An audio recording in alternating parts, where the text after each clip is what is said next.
Shalom, salam damai sejahtera dalam kasih Tuhan.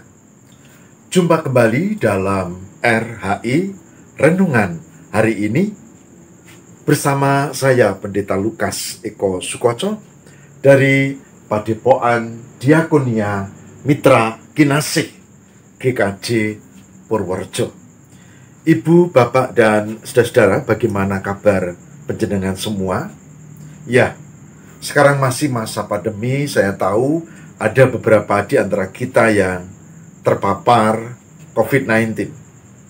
Ada yang sudah mulai ada gangguan dalam tubuhnya, nafasnya, lalu selera makannya, bahkan ada yang sudah mulai harus dirawat di rumah sakit. Saudara, ini realitas yang harus kita hadapi. Di GKJ Purworejo ada 16 kelompok, dan 13 kelompok dari 16 itu selalu ada warga yang terpapar. Ada yang satu keluarga, ada yang dua keluarga, ada yang lebih.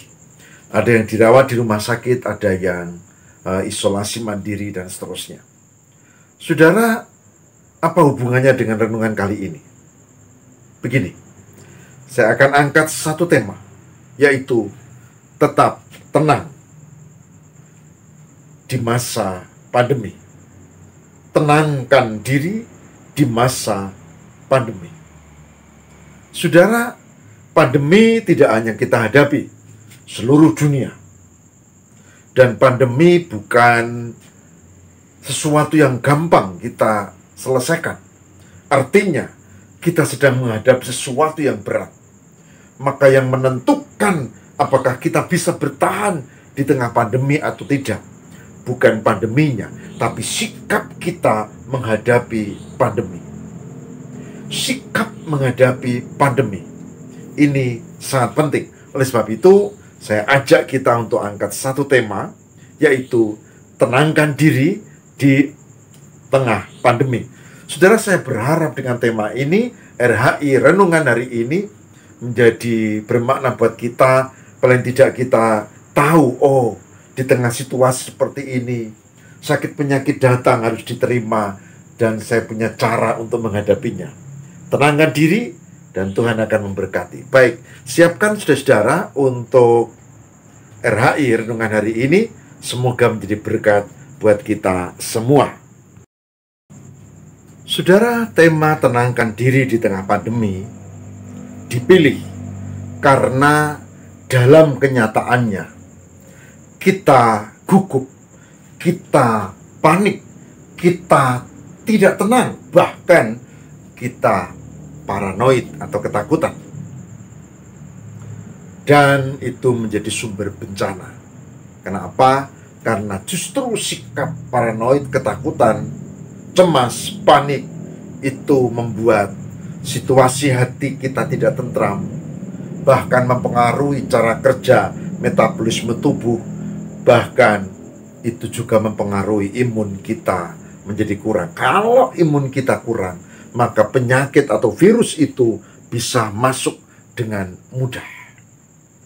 Oleh sebab itu, saudara, saya mengajak, mari kita tenangkan diri di tengah pandemi. Dan ini ada landasan yang perlu kita cermati dari firman Tuhan. Mari kita siapkan, inilah firman yang kita cermati.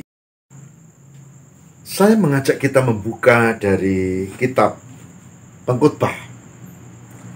Kitab Pengkhotbah pasal 4. Pengkhotbah 4 ayat yang ke-6. Pengkhotbah 4 ayat yang ke-6. Yang demikian sabdanya.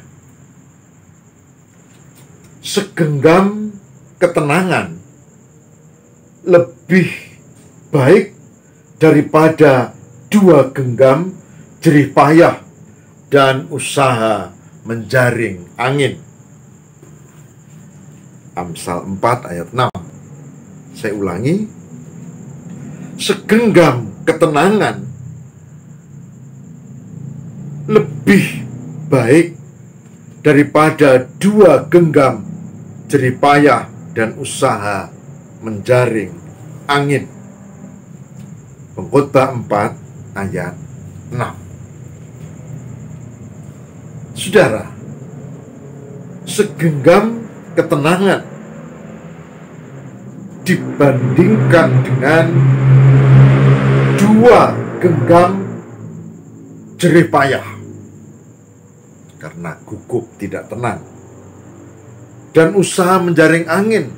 Kalau gugup tidak tenang, maka biasanya yang dibuat belum tentu hal-hal yang bermanfaat, belum tentu hal-hal yang benar, yang berguna, tapi malah sebaliknya.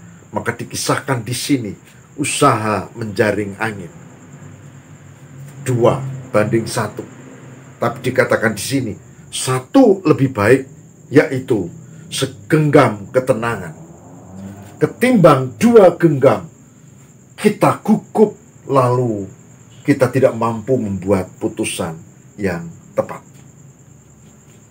Ada teman yang sangat takut dengan corona atau COVID-19, dan saya lihat ini ya biasa.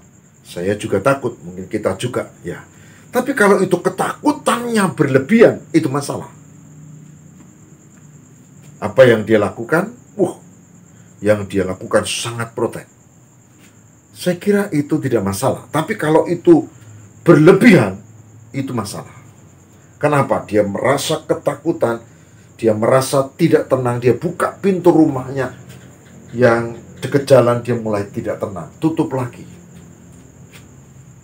Bahkan ada anaknya pulang saja dia mulai berpikir, jangan-jangan ini ada. Saudara, saya beritahu, kecermatan, kewaspadaan bagus, tapi paranoid, ketakutan yang berlebihan itu masalah. Dia tidak tenang.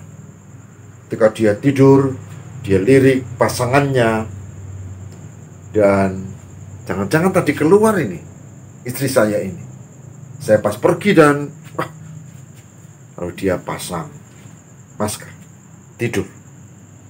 Enggak masalah juga. Yang problem adalah ketakutannya itu.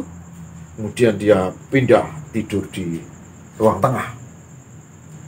Bahkan dia merasa ini terlalu dekat juga dengan kamar.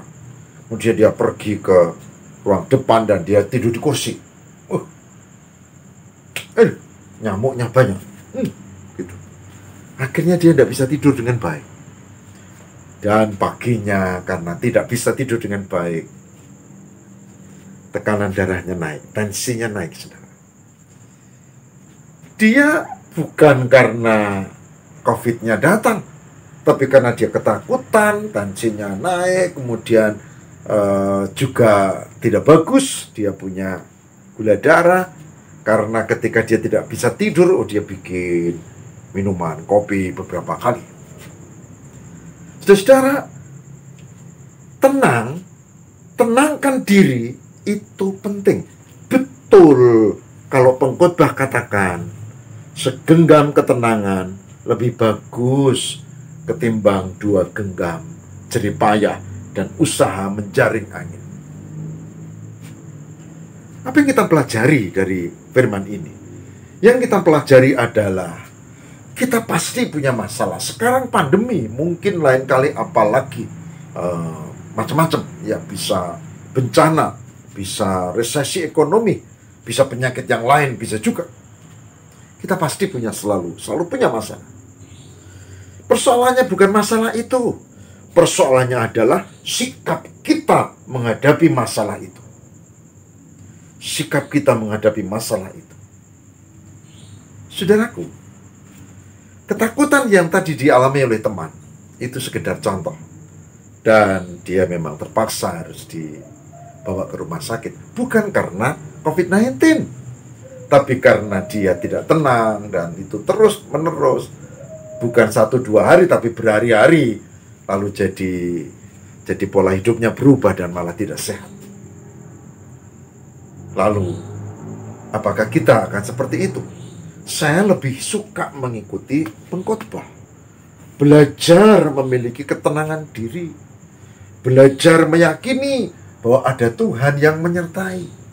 Memang ketenangan diri itu tidak bisa lahir dari diri sendiri. Ketenangan diri itu lahir dari keyakinan bahwa ada Tuhan yang mengatur hidup kita.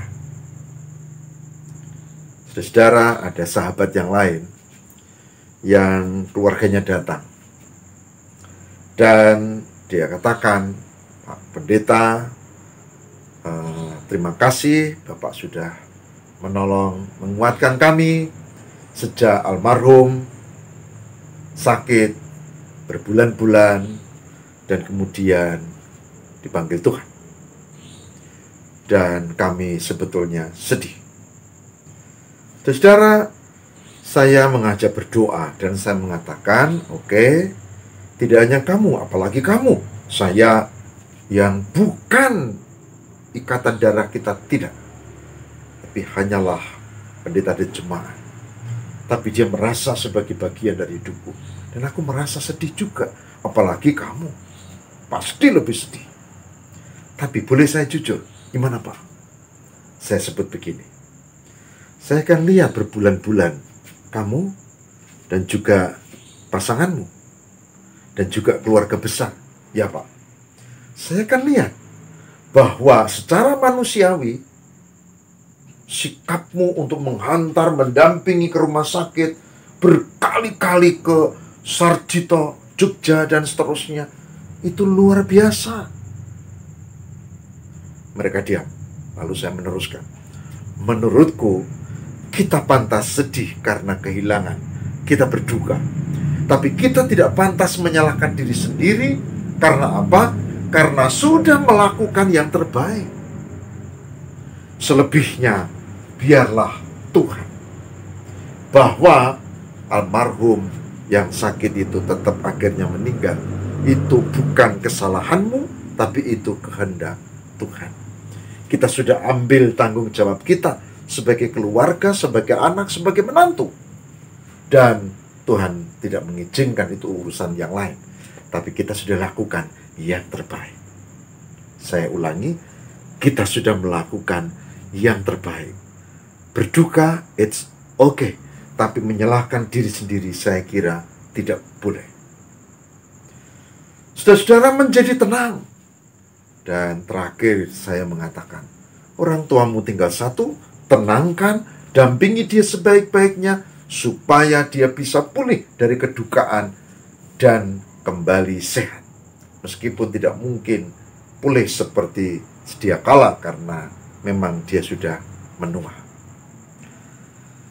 Saudaraku, begitu pentingnya ketenangan diri. Jadi bukan soal persoalannya, masalahnya, tapi sikap kita menghadapi masalah. Oleh sebab itu, sebagai hambanya saya mengajak di tengah pandemi, di tengah persoalan apapun, di tengah kesulitan apapun, mari kita tenang dan berdoa semoga Tuhan tolong kita dan meyakini bahwa Tuhan pasti menyertai kita, karena itulah diri kita sebagai orang yang beriman. Tenangkan diri, dan percayalah pada Tuhan. Amin. Mari kita berdoa. Tuhan, berkatilah supaya kami di tengah pandemi mampu memiliki ketenangan diri. Dan itu membuat kami tetap cermat, waspada, tapi bukan paranoid, bukan ketakutan yang berlebihan. Tuhan berkati para sahabat kami yang terpapar virus COVID-19. Ada yang isolasi mandiri di rumah, ada yang harus dibawa ke rumah sakit, ada yang harus diobati di sana, dan ada yang cukup parah malah. Tapi biarlah hari ini kami memohon, berilah ketenangan masing-masing di antara kami itu, dan berilah kami mengikuti apa yang harus dilakukan untuk tetap sehat. Baik obat, baik makanan, meskipun ada gangguan ini itu di tengah sakit penyakit. Ya Roh Kudus, tolonglah supaya kami tetap memiliki ketenangan hati di tengah pandemi. Dan Tuhan menolong kami. Demi Kristus pengantara kami berdoa. Amin.